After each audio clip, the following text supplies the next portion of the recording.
दोस्तों नमस्कार, मैं आपका भूपेंद्र नारायण सिंह। आज दास्तां देश के उस संवैधानिक संस्था की जो पहले भारत में लोकतंत्र की गारंटी हुआ करती थी।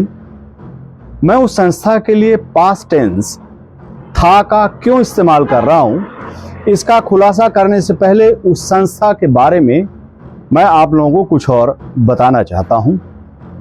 हमारे संविधान निर्माताओं ने उस संस्था का निर्माण करते समय उसकी जो निष्पक्षता थी, उसकी जो स्वायत्तता थी, उसको सुरक्षित रखने के लिए खास बंदोबस्त किए थे ताकि वो दलगत राजनीति के फेर में न फंसे, अपने संवैधानिक दायरे में रहकर हमारे भारतीय लोकतंत्र की सुरक्षा सुनिश्चित करे।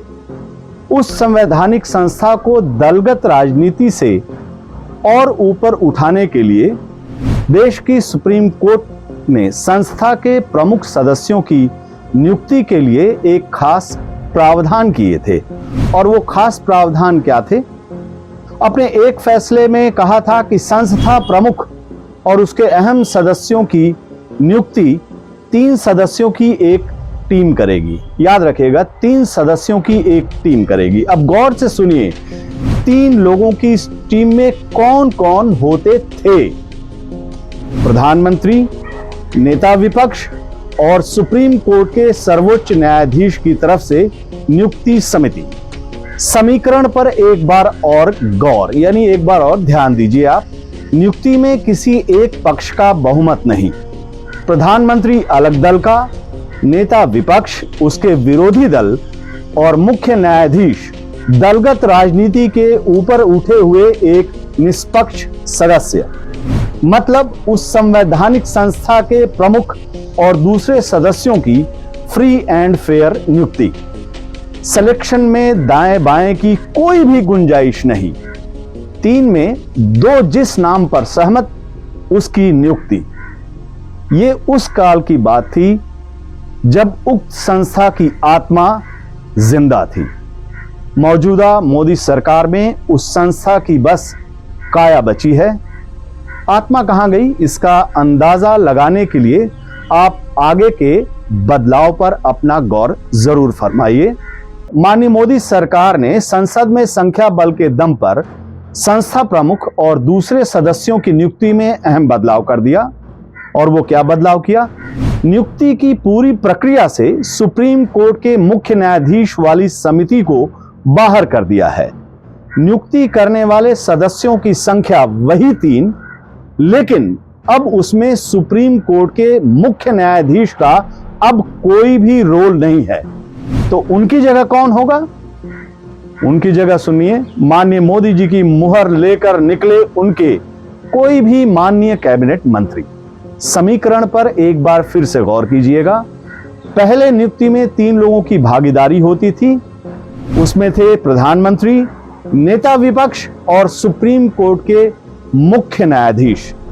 और अब कौन होंगे? प्रधानमंत्री, नेता विपक्ष और प्रधानमंत्री द्वारा नियुक्ति पर कोई भी कैबिनेट मंत्री, यानी उनका ही मंत्री। नियुक्ति में बहुमत किसका होगा? जवाब बहुत ही आसान है, बेहद आसान है। नियुक्ति सीरीज में प्रधानमंत्री जी और उनकी सरकार की 2-1 से जीत तय है। 3 लोग हैं, प्रधानमंत्री और उनके कैबिनेट मंत्री एक साइड, और दूसरी साइड में एक अकेला नेता विपक्ष। किंतु परंतु की कोई भी गुंजाइश नहीं। अब चलिए उस संस्था के नाम से भी मैं पर्दा हटा देता हूं, और उस संस्था का नाम है केचुआ। चौंकिए मत, असल वाला केचुआ नहीं, ये केंद्रीय चुनाव आयोग का शॉर्ट नेम है। दरअसल पिछले कुछ चुनावों में केंद्रीय चुनाव आयोग के नए चाल, चेहरा और चरित्र को देखते हुए कुछ लोगों ने इलेक्शन कमीशन ऑफ इंडिया, यानी उसे इस नाम से हिंदी में केचुआ नाम से पुकारना शुरू कर दिया है। बहुतों ने ज्यादा ध्यान भी नहीं दिया, क्योंकि मौजूदा दौर में शॉर्टकट नाम का फैशन चलन में भी है। अब जैसे प्रधानमंत्री नरेंद्र मोदी जी के नाम को लेकर लोग नमो कहते हैं, राहुल गांधी जी के नाम को लेकर लोग जो है उन्हें रागा भी कहते हैं। उसी लिहाज से लोग केंद्रीय चुनाव आयोग को केंचुआ नाम से भी सम्मानित करते हैं। किसी असली केंचुए ने भी इस बाबत अपने अपमान का मामला अभी तक नहीं उठाया है। आगे इसका खतरा भी कम हो गया है, क्योंकि केंचुआ का अब कानून पर पूरा कंट्रोल मोदी जी एंड उनकी सरकार के हाथों में आ गया है। अब इसके आगे की दास्तां क्या कहें दोस्तों, आप खुद समझदार हैं। नमस्कार।